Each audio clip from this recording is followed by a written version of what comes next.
Welcome to the Natural Hair Education Podcast, where we empower, educate, and embrace our essence through the love of natural hair.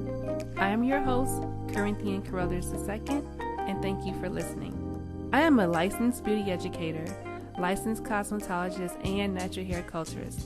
I am co-owner of Creative Hair School of Cosmetology and creator of Natural Hair Education, where I guide, teach, and coach beauty school students and professional stylists on their path towards mastering and increasing their value and income in natural hair care and braiding.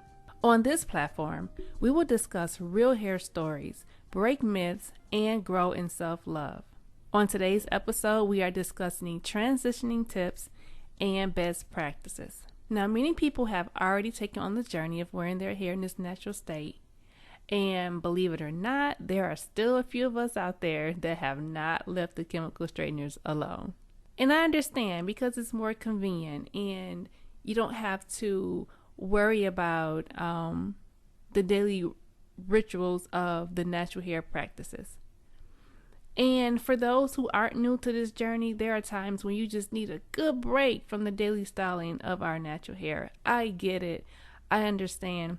I just went on a 30-day no weave November. I'm a person that I love protective styles. My life is so busy. I don't have time to wake up every single day and play with my hair. So I constantly wear braids, or I'll wear crochets, or I'll wear styles where my hair is not out. And so I do understand how natural hair can be a daunting task, but it's way more healthier for our bodies. But over the years, I have helped tons of people transition their chemically straightened hair to natural, healthy hair, including myself. And there are some good practices that I want to share with you that I believe you should consider when transitioning your hair. So let's get to it. Number one, you want to make a decision. And what I mean by making a decision, you want to either wear your hair straight or wear it curly. Now here's the thing.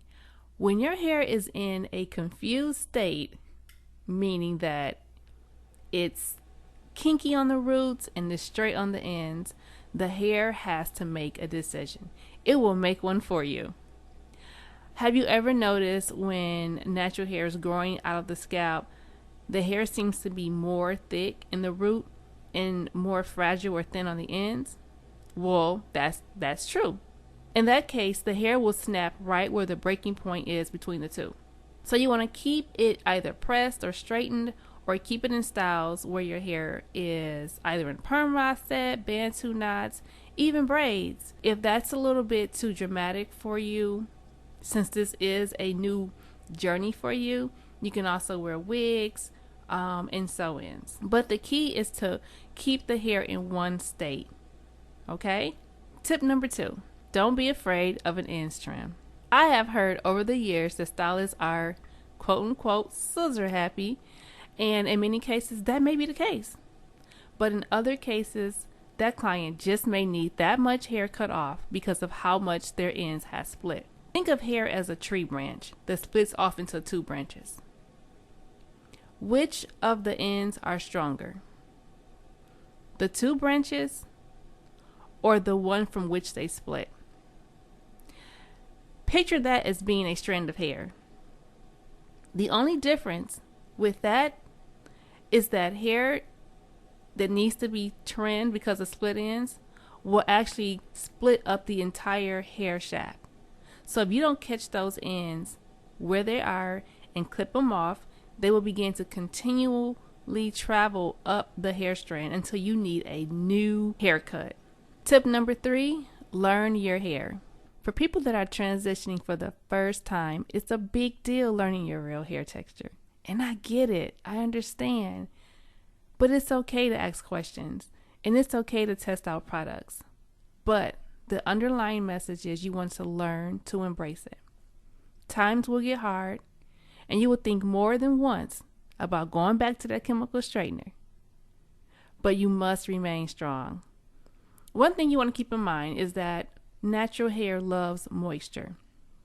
The first line of moisture will be water. The second one, a natural oil or conditioning cream. The more moisture the hair has, the easier it is to manage and control. Make sure, if you're going to be combing your own hair during this process, that you use a detangling brush or a detangling comb, and you want to always start that process at the end of the hair. Never go in with that brush or that comb at the root and try to forcefully comb the hair down. Start at the ends and work your way up the hair shaft. Tip number 4, find a professional natural hair stylist, okay? This person has experience, they know what they're doing, they've seen many hair types and many hair textures, so you want to go to someone who is very knowledgeable and educated in this process.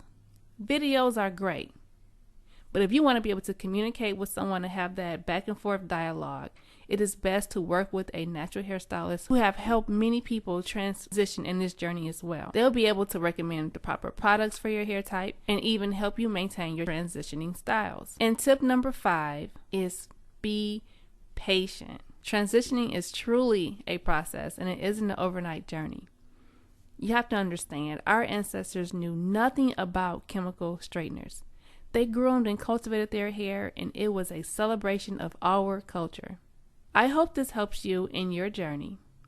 So let's recap the 5 tips to help you transition your natural hair. Number 1, make a decision. Either wear your hair straight or wear it in a style where it is already curly or protected. Number 2, get your ends trimmed. Do not be afraid of a ends trim. You want to do this as frequently as you can. I recommend starting off every 4 to 6 weeks. If you want to go more drastic, you can take that time down in half. Number 3, learn your hair. Is it soft? Is it hard and brittle? Is it very manageable? Learn your hair. Go to a professional stylist, which is tip number 4.